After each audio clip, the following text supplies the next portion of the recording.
জিনা থেকে বা ব্যভিচার থেকে বেঁচে থাকার জন্য মাস্টারবেশন করা যাবে কিনা, হস্তমৈথুন? না সম্মানিত ভাই, এটা আপনি করতে পারবেন না। যদিও কেউ কেউ খুব মাইনর স্কলাররা, অল্প সংখ্যক কিছু স্কলাররা এই মত দিয়েছে যে জিনা থেকে বাঁচতে চাইলে মাস্টারবেশন করা যাবে, কিন্তু আসলে এটা ইসলামের বেঁধে দেওয়া কোনো প্রেসক্রিপশন নয়। এবং মেজরিটি স্কলাররা বলেছেন এই হস্তমৈথুন বা মাস্টারবেশন এটা মিনাল মুহাররামাত, এটা হারাম।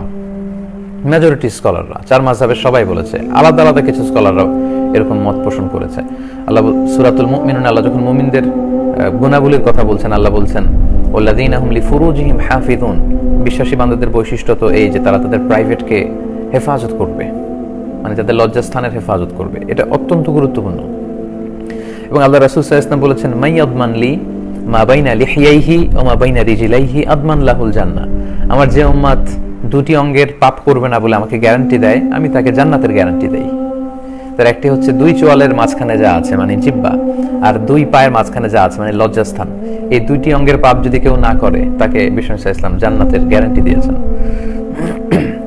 এবং সূরাতুল মুমিনুনের ওই আয়াতেই আল্লাহ বলছেন যে যারা স্ত্রী ছাড়া বিবাহ বহির্ভূত কোনো উপায়ে তার সেক্সুয়াল প্লেজারকে ফুলফিল করতে চাইবে ফাউলাইকা হুমুল আদুন, খুব সুস্পষ্ট আল্লাহ বলেছেন যে তারা সীমা লঙ্ঘনকারী। এবং স্কলাররা এই আয়াতটাকেই দলিল হিসেবে পেশ করেন মাস্টারবেশন হারাম হওয়ার ব্যাপারে, যে তারা সীমা লঙ্ঘনকারী, এটা কবিরা গুনাহ, এটা করা যাবে না। সো যারা বলে যে জিনা থেকে বাঁচতে মাস্টারবেশন, না, এটা সমাধান নয়। আমরা যদি ইসলামিক সলিউশনের দিকে খেয়াল করি তাহলে দেখব যে আল্লাহ কোরআনে ধৈর্য ধারণ করতে বলেছেন, বিয়ে করতে বলেছেন, ওয়ালিয়াস্তাফিফিল্লাযীনা লা ইয়াজিদুনা নিকাহান হাত্তা ইউগনিয়াহুমুল্লাহ, আল্লাহ কাউকে সামর্থ্য দেওয়ার আগ পর্যন্ত সেজন্য নিজেকে বাঁচিয়ে রাখে, পবিত্র অবস্থায় থাকে, সেজন্য ধৈর্য ধারণ করে। এবং আল্লাহ রাসূল সাল্লাল্লাহু আলাইহি ওয়াসাল্লাম যুবকদেরকে উদ্দেশ্য করে বলেছেন ইয়া মা'আশারাশ শাবাব, হে যুবক সম্প্রদায়, মান ইসতাতাআ মিনকুমুল বাআতা ফালিয়াতাযাওয়াজ, তোমাদের মধ্য থেকে যাদের শারীরিক সামর্থ্য আছে, আর্থিক সঙ্গতি আছে, তারা বিয়ে করো। তো প্রেসক্রিপশন হচ্ছে নাম্বার 1 হচ্ছে বিয়ে। আপনি হালাল উপায়ে যদি আপনার যৌবনকে উপভোগ করতে চান আপনি বিয়ে করুন, বিয়ের চেয়ে ভালো কাজ আর হতে পারে না, সব নবীদের সুন্নাহ। সো আপনি মাস্টারবেশনের এই ঝামেলা থেকে বাঁচতে যুবক ভাইদেরকে আমি বলবো, প্রিয় ভাইরা তোমরা বিয়ে করো, বিয়ের প্ল্যান করো। কেননা ফাইন্নাহু আগাদ্দু লিল বাসার, আল্লাহ রাসূল সাল্লাল্লাহু আলাইহি ওয়াসাল্লাম বলেছেন চোখকে সংযত রাখার একটা চমৎকার মাধ্যম হচ্ছে বিয়ে। আপনি যদি বিয়ে করেন এবং স্ত্রীর সাথে আপনি সময় কাটান, আপনার এদিক সেদিক চোখ যাবে না, নজর যাবে না। ওয়া আহসানু লিল ফারাজ, এবং চরিত্র হেফাজত বা লজ্জাস্থানের হেফাজতের একটা বড় মাধ্যম হচ্ছে বিয়ে।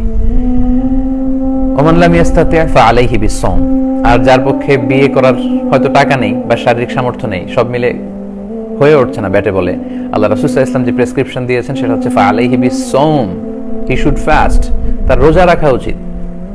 ফাইন্নাহু লাহু ভিজা, কারণ এই সিয়াম, এই রোজা বা এই নফল সিয়ামের মধ্য দিয়ে এটা ভিজা, এটা কাইন্ড অফ প্রোটেকশন, এটা ঢালের মতো। ঢাল যেমনি যুদ্ধে আঘাত থেকে বাঁচায়, তেমনি সিয়াম আপনাকে বাঁচাবে। তো এই ব্যভিচার থেকে বাঁচার জন্য আপনি মাস্টারবেশন কেন করবেন, যেখানে ইসলাম বলেছে আপনাকে বিয়ে করতে না পারলে আপনি ধৈর্য ধারণ করবেন এবং আপনি সিয়াম পালন করবেন। তো আমরা যদি সিয়ামের অভ্যেস করি এবং খুব দ্রুত বিয়ে করার প্ল্যান করি, তাহলে দেখা যাবে যে এই বিষয়গুলো, এই অভ্যেসগুলো আমাদের মধ্য থেকে অনেকটাই কেটে যাবে ইনশাআল্লাহ। আসসালামু আলাইকুম ওয়া রাহমাতুল্লাহি ওয়া বারাকাতুহু। নিয়মিত ইসলামী ভিডিও পেতে হেদায়েতের বার্তা চ্যানেলটি সাবস্ক্রাইব করুন, পাশে থাকা বেল আইকনটি অন করুন। আল্লাহর দ্বীন প্রচারের স্বার্থে ভিডিওটি শেয়ার করুন।